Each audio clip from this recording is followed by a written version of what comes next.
to start by taking a brief history and go over any medications that your pet has been on. It would be really helpful if you could bring in any medications that they've been on, just so we can go over them one by one and see what's been working and what hasn't. Then we're going to start with the actual preliminary eye exam, some of which you might have had at your regular veterinarian, but we do always do these tests. It's part of doing a full eye exam, and things can change overnight. Okay, so we're going to start by having your dog sit in the corner of the room up against the wall, and that keeps them from backing up and kind of keep backing up against us and hiding under the table. So once we get them backed up against the wall, we're going to start with doing a menace response, and that's their blink reflex. So we're going to see if they can actually see, and we always check both eyes, even if you're here just for one. So her menace response is great. So she blinks in both eyes. So the next test we're going to do is a Schirmer tear test. This is a test to measure their tear production. And again, we always check both eyes. And we don't want to skip any tests, even if they did have it done at their regular veterinarian. So the start of this is we just kind of place it underneath the eyelid. And it doesn't bother them too much.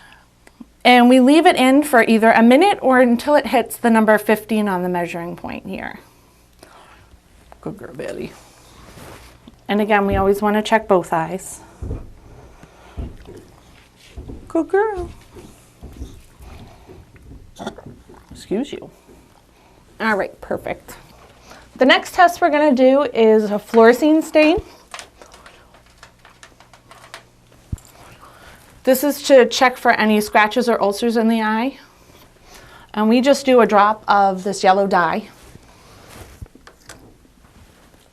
So we're going to look at the stain in the dark with a blue light. So what we're looking for is any scratch or an ulcer on the eye is going to actually come up in green, which she is fine in both eyes.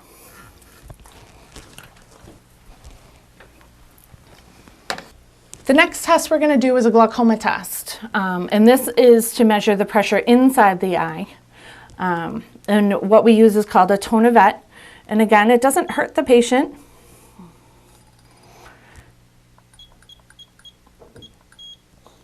And again, we always want to check both eyes.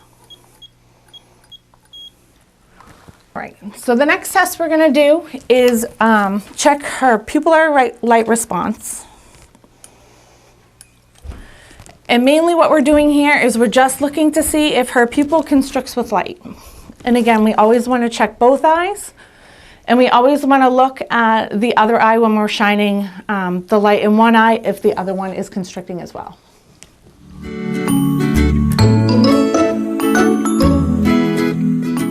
Hi, I'm Ruth Marion. I'm the ophthalmologist here at Bulger Veterinary Hospital, and we're going to examine Bailey today. So Kat, our tech supervisor, has already done the minimum database, checking tear production, checking for ulcers, and checking for glaucoma. So now I'm actually going to have a good close look at Bailey's eyes. Hi, Bailey. Let's have a look. So very often dogs will come in with a problem with just one eye. We always want to look at both. We always want to do a complete eye exam with both eyes. So there's two main instruments that I use. This is a microscope. This is to look at her eyelids and her cornea and her iris.